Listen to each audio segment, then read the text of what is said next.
ሰላም ሰላም አድማጮች፣ እንግዲህ አንድ ጊዜ ራስን በንጉሳዊ ቤተሰብ ውስጥ እንደተወለደ ልዑል አድርጎ ማሰብ ቢሞክር። ዋው! ይሄ በጣም አስገራሚ መነሻ ነው። ማለቴ በከፍተኛ ድሎት መኖር ማለት ነው። አዎ ልክ ነው። በከፍተኛ ድሎት ውስጥ እየተኖረ ታላቅ ወንድም ዙፋን ላይ በሚወጣበት ቅጽበት ግን ወታደሮች መጥተው ይዘው እጅግ ገደላማ ወደሆነ ተራራ ላይ ይወስዳሉ። ቀሪውን የህይወት ዘመን ከፍተኛ ጠበቃ ባለው የቪአይፒ እስር ቤት ውስጥ እንዲያሳልፉ ይደረጋል። ልክ እንደ ፊልም ነው የሚሰማው። በእርግጥ ፈጠራ ሊመስል ይችላል፣ ግን ማለቴ በኢትዮጵያ ታሪክ ውስጥ ለመቶዎች ዓመታት የፖለቲካ አለመረጋጋትን ለማስቆም የወሰደ የነበረው መፍትሄ ይሆን ነበር። የዛሬው ርዕሳችን ለኢትዮጵያ ዩኒቨርሲቲ ተማሪዎች የተዘጋጀው የኢትዮጵያና የአፍሪካ ቀንድ ታሪክ ምዕራፍ 4 ላይ ይሆናል። ትክክል። ይሄ እንግዲህ ከ13ኛው ክፍለ ዘመን መገባደጃ እስከ 16ኛው ክፍለ ዘመን መጀመሪያ ድረስ የነበሩትን ውጣ ውረዶችን የምንመረምርበት ነው። አዎ፣ ወደዚህ ጥልቅ ዳሰሳ ከመግባታችን በፊት ግን አድማጮች የማርቨል አካዴሚ ዩቲዩብ ቻናልን ሰብስክራይብ እና ላይክ ማድረጋቸውን እንዳይረሱ ማስታወስ እፈልጋለሁ። ያው ይህን ማድረጋቸው እንዲህ አይነት ትምህርቶችን በቀጣይነት ለማግኘት ይረዳቸዋል ማለቴ ነው። በትክክል የእኛ ዓላማ ከመማሪያ መጽሐፉ ላይ ያሉትን ክስተቶች በማውጣት ማብራራት ነው።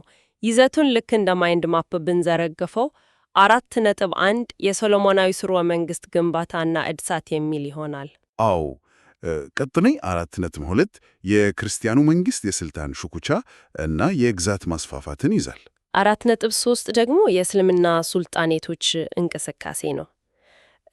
4.4 በክርስቲያን መንግስትና በእስልምና ሱልጣኔቶች መካከል የነበረው ፉክክር ሲሆን መጨረሻ ላይ 4.5 የውጭ ግንኙነቶች እናያለን። በጣም ግልጽ የሆነ ማይንድ ማፕ ነው።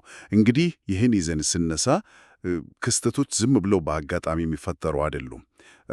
4.1 ላይ በ1217 አፄ ይኩኖ አምላክ የዛጉዌን ሥርወ መንግሥት ሲያወርዱ እናያለን። ይህን ጉዳይ እስቲ እንፍታው። አዲስ ምዕራፍ ነው የተከፈተው አይደል? ልክ ነውት። ይሄ የሶሎሞናዊ ሥርወ መንግሥት እድሳት ተብሎ ይጣራል። ግን ያው አዲስ መንግሥት በጦር መሳሪያ ሥልጣን ስለያዘ ብቻ ሕጋዊነት አያገኝም። ማኅበረሰቡን የሚያሳምን ትርክት ያስፈልገው ነበረ። እዚህ ጋ ነው ክብረ ነገሥት የተባለው ብሔራዊ ትርክት የሚመጣው። ማለቴ አፄ ይኩኖ አምላክ ሥልጣናቸውን ለማስጠቅ የተጠቀሙበት መጽሐፍ ነው። አዎ፣ በጣም ወሳኝ መሳሪያ ነበረ። ይሄ መጽሐፍ የነገሥታቱን የዘር ግንድ ቀጥታ ከንግሥት ማክዳ እና ከእስራኤሉ ንጉሥ ሰሎሞን ጋር ነው የሚያያይዘው። ይሄ ማለት ንጉሡ ሥልጣናቸውን ያገኙት በቀጥታ ከፈጣሪ ነው የሚል መልእክት ነው የሚያስተላልፈው። ዋው! እጅግ አስገራሚ የፖለቲካ ሥራ ነው። በእርግጥ ርዕዮተ ዓለሙ በቤተ ክርስቲያን አማካኝነት እንዲሰራጭ ተደርጓል። ማለቴ ይሄ ዝም ብሎ ተረት ሳይሆን ሥርወ መንግሥቱን ከይሁዳ ክርስቲያን ባህል ጋር የማስተሳሰር ረቂቅ የሥነ ልቦና ሥራ ነው። መጽሐፉ እንደሚያስረዳው ይሄ ትርክርት እስከ 1966 ድረስ ነው ያገለገለው አይደል?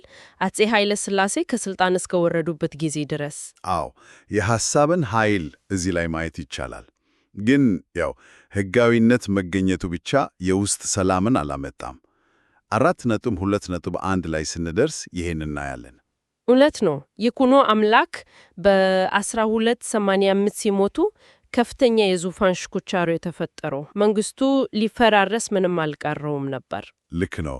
ለዚህ ነው ቅድም በመግቢያው ያነሳነውን አምባገሽን የተባለውን መፍትሄ ያመጡት። የጌም ኦፍ ትሮንስ አይነት የእርስ በርስ ጦርነትን ለማስቆም የተፈጠረ የቪአይፒ እስር ቤት ማለቴ ትልቁ ልጅ ዙፋን ላይ ሲወጥ ሌሎቹ ወንድሞች ወደ አምባገሽን ይላካሉ። እዚህ ላይ አስገራሚው ነገር ምን መሰለው? በ1300 አካባቢ በአፄ ውድመረአድ የተጀመረው ይሄ ስርዓት ሀገሪቱን ከደም መፋሰስ ነው የታገዳት። ማለቴ ለዘመናዊው ዓለም ጭካኔ ሊመስል ይችላል፣ ግን በወቅቱ የነበረውን መዋቅራዊ ችግር የፈታው ይሄ እርምጃ ነው። በትክክል ሁሉም የዙፋን ተቀናቃኝ በአንድ ተራራ ላይ ጥብቅ ጥበቃ ሲደረግበት የመፈንቅለ መንግሥት ስጋት ሙሉ በሙሉ ይወገዳል። ይሄ እስከ 1540 ግራኝ ዓመት እስካፈረሰው ድረስ ሰርቷል። እንግዲህ የውስጥ ሽኩቻው ሲረጋጋ መንግስቱ ትኩረቱን ወደ ውጭ ማስፋራት አደረገ። ወደ 4.2.2 ስንመጣ የአፄ አምደ ጽዮንን ዘመቻ እናገኛለን። አዎ፣ አፄ አምደ ጽዮን እጅግ ፈጣንና ሰፊ የግዛት ማስፋፊያ ነው ያደረጉት። አገው፣ ቢዛሞ፣ ዳሞት፣ ፈላሻ እና እስከ ቀይ ባህር ጠረፎች ድረስ ዋው! ይሄ በጣም ሰፊ ግዛት ነው። ግን ይሄ ወታደራዊ ዘመቻ መሬት ለመያዝ ብቻ አልነበረም አይደል? ልክ ኖት። መሬት ብቻ አይደለም። የአምደ ጽዮን ዋናው ሞተር ኢኮኖሚያዊ ነበር። በተለይም የዜላን የንግድ መስመር መቆጣጠር ትልቁ ዓላማቸው ነበር። ከዚሁ ጋር አብሮ ግን የሃይማኖት ማስፋፋትም ይካሄድ ነበር። በመጽሐፉ 4.2.3 ላይ እንደተገለተው ማለት ነው። አዎ፣ ወታደራዊውና ኢኮኖሚያዊው ዘመቻ ከወንጌል ስርጭት ጋር ተጣምሮ ነው የሚሄደው። ለምሳሌ አቡነ ተክለ ሃይማኖት በሸዋ እና በዳሞት ያደረጉት እንቅስቃሴ ክርስትናን በማስፋፋት የንጉሱን ግዛት አጠናክሯል። ግን እኮ በዚህ ሂደት ውስጥ የኤዎስጣቴዎስ እንቅስቃሴ የሚባል ትልቅ ክርክር ተነስቶ ነበር። ይሄ በጣም ከባድ ውዝግብ ነበር። አባ ኤዎስጣቴዎስ ሰንበት ቅዳሜም ልክ እንደ እሁድ መከበር አለባት ሲሉ ማዕከላዊ መንግሥት በጥብቅ ተቃወመ። ማለቴ መንግስት ሃይማኖታዊ ልዩነት ግዛቴን ይከፋፈለዋል ብሎ ስለሰጋ ብቻ ተከታዮቹን ማሳደድ ጀመረ አይደል? የፖለቲካው ማዕከል ሃይማኖትን እንዴት እንደሚቆጣጠር ያሳያል። በትክክል ውዝግቡ መፍትሄ ያገኘው ቆይቶ በአጼ ዳዊት ጊዜ በ1404 ላይ ነው። የኤዎስጣቴዎስ ተከታዮች ነጻነት ሲያገኙ ነገሮች ትንሽ ረገብ አሉ። እዚህ ጋር ውይይታችንን በትንሹ አቋርጬ አድማጮች ይህን ጥልቅ ዳሰሳ እየተከታተሉ ከሆነ የማርቨል አካዴሚ ዩቲዩብ ቻናልን ሰብስክራይብ እና ላይክ ማድረጋቸውን እንዳይረሱ በድጋሚ ላስታውስ ወዳለሁ። አዎ፣ ማስታወሱ ተገቢ ነው። እንግዲህ አጼ ዝራ ያዕቆብ ስልጣን ላይ ሲወጡ ነገሮች እንደገና ተቀየሩ። ማዕከላዊ ቁጥጥሩን በጣም አተጉት። እሳቸው እኮ ቤተ ክርስቲያንንና መንግስትን አንድ ለማድረግ መጽሐፈ ብርሃንና መጽሐፈ ምዕላድ የተባሉ ሕጋትን ራሳቸው ጽፎ ነው ያወጡት። ልክ ነው። እናም በባህላዊ እምነቶች ላይ የወሰዱት እርምጃ እጅግ የከረረ ነበር። ግን ለምን ባህላዊ እምነቶች እንዴት ነው ለንጉሱ ቀጥተኛ ስጋት የሆኑት ብለን ስንጠይቅ መልሱ ማዕከላዊነት ይመስለኛል። አዎ፣ ምን መሰሎት? ባህላዊ እምነቶች የየራሳቸው መሪዎች እና በሕዝቡ ዘንድ ተሰሚነት ያላቸው ዳኞች ነበሯቸው። ንጉሱ ይህን ሁሉ አጠፍቶ በአንድ ማዕከላዊ ስልጣን ስር ማሰባሰብ ፈለገ። ማህበረሰቡን በአንድ እሴት በማሰባሰብ የሀገር ግንባታን አፋጠኑ። አስገራሚ ነው። ታሪካዊ ክስተቶች እንዴት እንደሚደጋጋፉ ማየት ያስገርማል። ታዲያ ይሄ ማዕከላዊ መንግስት አቅጣጫውን ወደ ቀይ ባህር ሲያዞር ምን ተፈጠረ? እዚህ ላይ ነው ወደ 4.3 የምንሸጋገረው። አጼ አምደ ጽዮን ወደ ጠረፍ ሲጓዙ የእስልምና ሱልጣኔቶች ተጽዕኖ በጉልህ ይወጣል። ማለቴ የይፋት ሱልጣኔት ነፃ መውጣት፣ የዋላስ ማስረወ መንግስት ብቅ ማለት እና ማዕከሉን ወደ አዳል መቀየሩ ትልቅ የጂኦፖለቲካዊ ለውጥ ነበር አይደለም? አዎ፣ ዳካር፣ ሐረር እና አውሳን ማዕከል አድርጎ ነበር። ኢስላም በእነዚህ አካባቢዎች የተሰራጨው በነጋዴዎች አማካኝነት ነው። ንግድ የፖለቲካዊ ህልውናቸውም መሰረት ነበር። እዚህ ላይ ግን አንድ ጥያቄ ማንሳት እፈልጋለሁ። ታሪክ ብዙ ጊዜ ይህም በክርስቲያን መንግስትና በእስላማዊ ሱልጣኔቶች መካከል የነበረውን ግጭት እንደ ሃይማኖት ጦርነት ያቀርበዋል።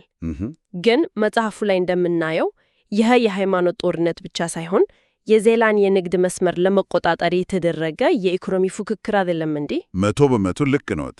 መጽሐፉም የሚያስረዳው ይህን ነው።